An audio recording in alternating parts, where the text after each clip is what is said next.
nataka niwaambie wana Dar es Salaam na Watanzania kwa ujumla, hasa watumiaji wazuri wa mitandao ya kijamii, wale ndugu zangu wa Twitter, mtandao wa X, Instagram pamoja na Facebook, ili tukubaliane kubishana kwa matokeo.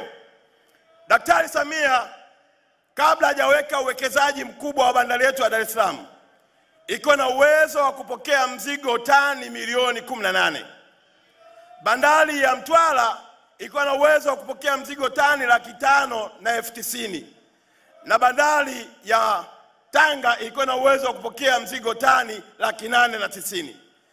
Ameangalia wapi ambako akiweka nguvu atapata matokeo ya haraka na kufanya haya yote yaliyoelezwa na ndugu yangu Aweso na yale yanayofanywa na kakaangu Miguru, kuhakikisha kila wizara inapata pesa ili mwananchi apate maendeleo. Akagundua lango la bandari ni moja ya lango muhimu la kuwekeza ili aweze kupata matokeo ya haraka.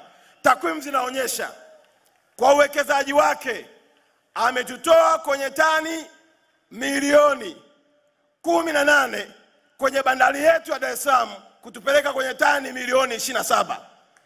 Bandari ya Mtwara ametutoa kwenye tani 590,000 ametupeleka kwenye tani milioni 2,500,000. Bandari ya Tanga ametutoa kwenye tani 800,000 ametupeleka kwenye tani milioni 1,300,000.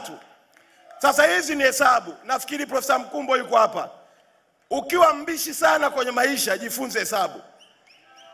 Na kama hujui hesabu, ni mara 10 ukala chips ukalala, kwa sababu hutaweza kupiga hatua ya maendeleo yote yale.